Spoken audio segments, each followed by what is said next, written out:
All right, Jewel, thanks so much for doing this. My first question that I have for you is, just tell the audience a little bit about your background and how you started in the mental health realm, and we'll go from there. Sure. So my name is Jewell Watson. My pronouns are she, her. I'm a licensed professional counselor in the state of Texas and a licensed mental health counselor in the state of Washington State. Actually just moved here from Texas.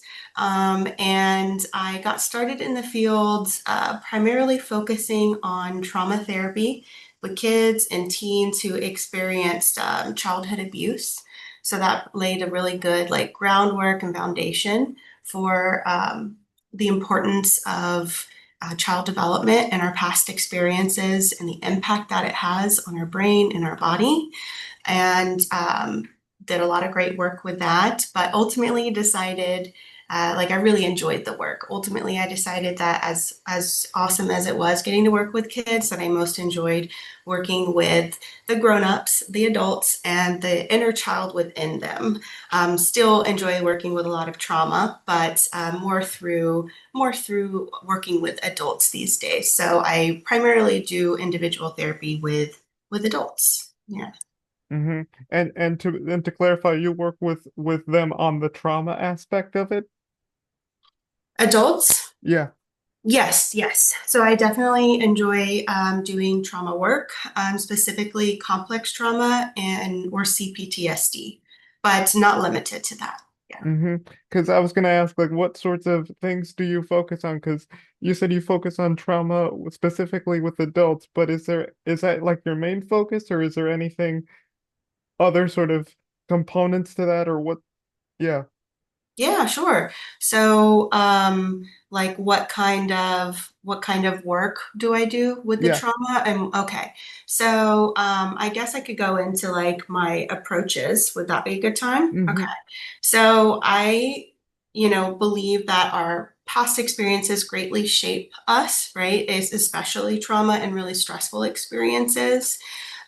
So being able to understand, like when we're younger, we don't have, when we're little, growing up in the world, we don't have a template or blueprint for the world, and we're trying to understand it and our place in it. Unfortunately, though, we don't hold the pen of the story of our life. That's oftentimes written for us by the circumstances that we're in and the relationships that we have. So sometimes when that happens, certain stories can be written for us by other people growing up that aren't true and don't really align with us. And so some of the work I like to do is understanding what those stories were, right? What stories were written for you, and how much of them do they align with you now, or do they hold you back in some way? How can we focus on using what you have control over to take control back over your story and write what feels good for you, what feels aligned with who you are. The goal and my hope is to help people connect with a version of themselves that feel most authentic, because growth is a ever evolving process. It's lifelong, but being able to support people in feeling more like themselves, not a product of like their environment or what has happened, or their experiences, but being able to empower them to feel more authentic, if that makes sense. And so what sort of modalities do you use in your kind of work to help folks deal with that? I'm guessing narrative therapy, but I'm Mhm. not sure if you have other ones as well. Yeah. Narrative therapy is a big one. It kind of ties into a few different approaches, but the way that I kind of pull together from those would be a little bit of narrative therapy, also schema therapy, which is another way of viewing those stories and those experiences growing up, the meanings that we made from it, and coherence therapy, which is the understanding that the past experiences and the beliefs that we have about ourselves somehow, or others or the world, it's coherent. It leans back. Our brains don't do anything that it thinks is going to actively harm us. So the ways that we think are coherent if we trace back where they came from. But I also really enjoy doing depth-oriented work, which is the understanding too that we are led by, we have, we're conscious of things and we're unconscious of things And the goal of that is to bring more of what we're unconscious of to the surface and help us use that understanding to facilitate further growth and understanding of ourselves moving forward. And so what are some of the sessions look like when it comes to like really, like you said earlier, finding ourselves and really, understanding who we truly are Yeah. as people? Yes. Oh, that's a great question. I think it's important to mention another aspect of like my philosophy, values, and approach in therapy, which would be anti-oppressive, like liberation-oriented therapy. It's this idea that what's bringing you in and you feeling not like yourself is not without context of everything that's also going on in the world and how you might experience that, right? That could look like racism, sexism, Islamophobia, homophobia, all the isms and obias, right? So not shying away from identifying what those factors are and how that's impacting a person, and also identifying and naming how mental health itself is built on, systems of white supremacy based off of power and working to dismantle those.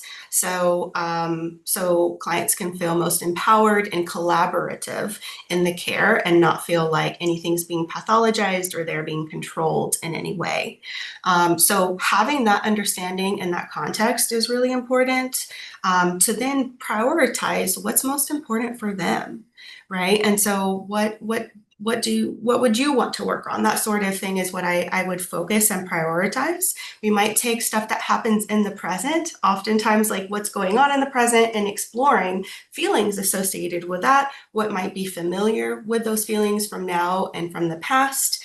I might also like to explore more experiential types of things to help facilitate some like deeper understanding and exploration. So that might look like symbolic imagery through talking about dreams. So dream work, or through symbols and metaphorical like imagery cards or art or virtual sand music, even those sorts of things to help facilitate some deeper processing. But at the end of the day, a lot of this looks like what people want to work on, what works for them, and trying my best within the best of my ability to build a space that works for people the most. Yeah, Mm-hmm.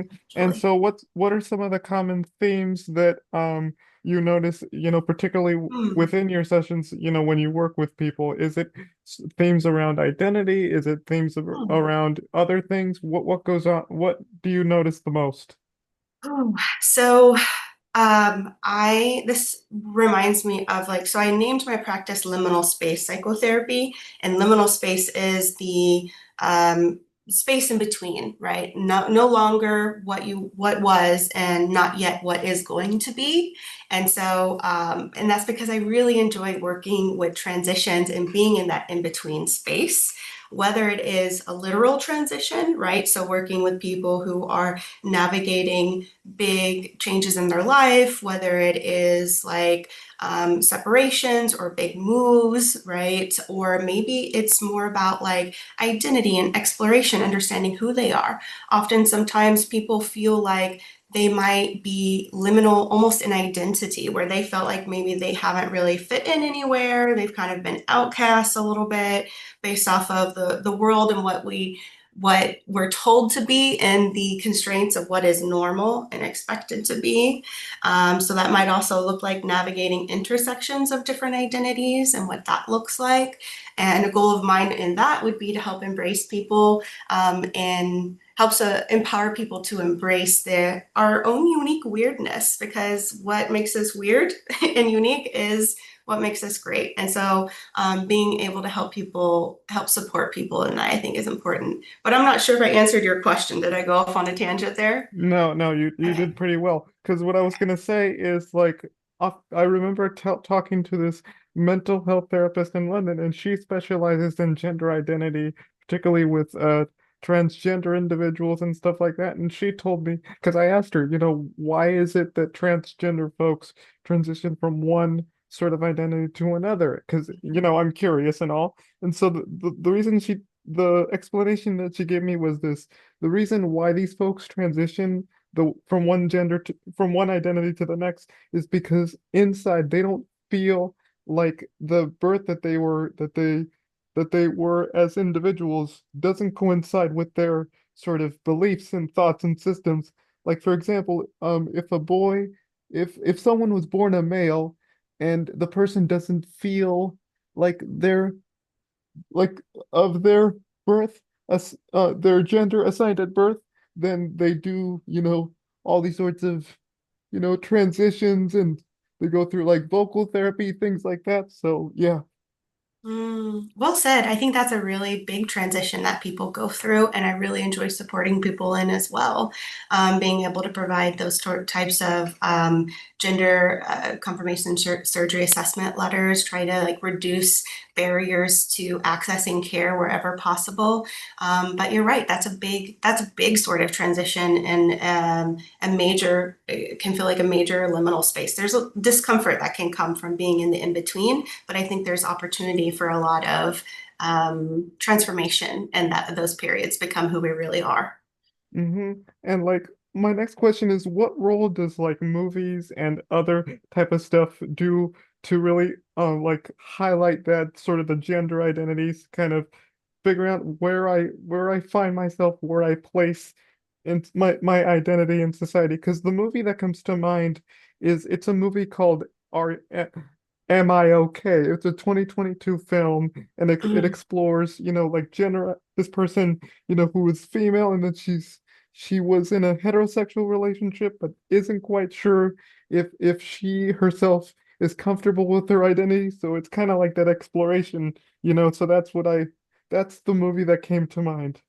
Yes, yeah, I was just looking up to make sure I was thinking of the right one, right, with Dakota Johnson. Yes. Yeah, right. Being able to like explore, and I think it's important to have a space to be able to explore where you are in the in between, because sometimes there is this pressure, especially I think in that movie, right, where the main character was kind of like understanding aspects of herself later than what you were expected to, right? And so having a safe space to, and a supportive space to experiment with different sides of yourself and understanding yourself, regardless of what chapter of life that you're in, is really important. But I love that. Yeah. I'm glad that you brought up the idea of movies and TV, because I think that it could really deepen, right, these discussions, especially in being able to like see these stories and these narratives.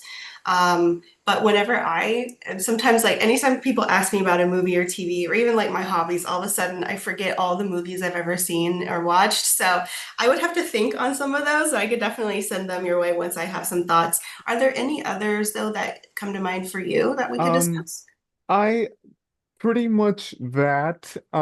There's also like Bros. Have you ever heard of Bros? It's sort of that it's sort of that comedy movie, and there's sort of that exploration of what it's like, navigating identity. But like that's another movie. I have not, to be clear, I have not seen those, but definitely on my bucket list. Oh, you haven't seen both of those? Okay, well those are interesting and funny movies. Bros was funny too. I remember that, but it's been a few years since I've seen it, so I would have trouble remembering the pieces and the characters in the film. Yeah, trust me, I'm a huge movie buff. So There you yeah. go. Okay. Yeah. So my next question is like what have you learned in terms of, being with patients in your private practice? Ooh, that is a really good question. So everybody that I work with, I feel like I learn just as much, right? I feel impacted, right? By the honor that is being able to work with people and support people in these things. I think, hmm, it's hard thinking about and like being able to like identify it like explicitly, but without having some time to like intentionally and thoughtfully reflect.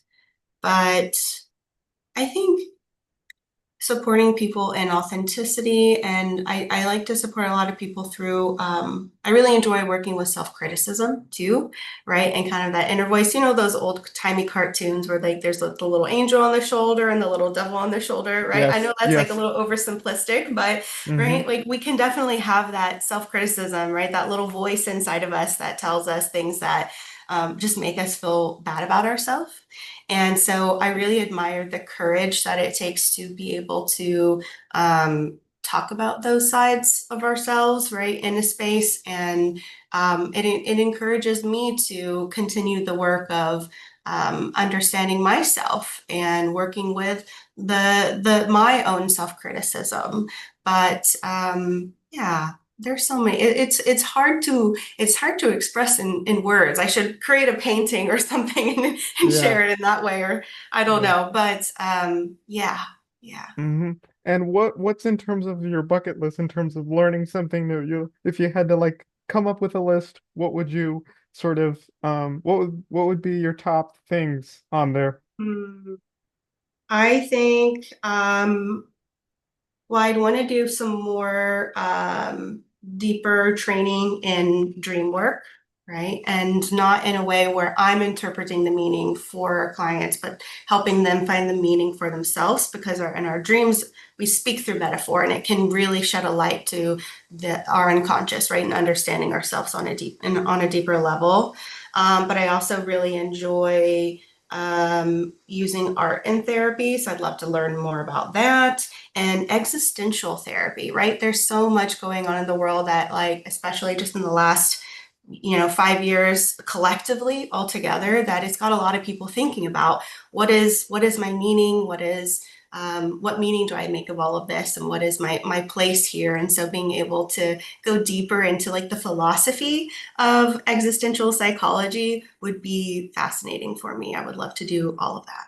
hmm And my next question is it's a little deep because what I've been thinking about recently, we've been talking about gender identity and all that kind of stuff, but when it comes to sort of educating folks of a different generation, it can be tough. I remember I was talking to my parents and I asked one of them over dinner and I'm like, how is it that what is it like to what is it I remember asking them, what does it mean to be transgender? How does it sort of work? Because I myself was exposed to that. I've seen people go through those iterations where my parents, born of a different generation, didn't know about these types of concepts, gender transition, gender identity. So have you um encountered people, like any sort of parents, aunts, uncles that are like, I'm not quite sure what this is, and how do you go about like educating them about those types of things? Yeah, I think these are really important conversations to have, right?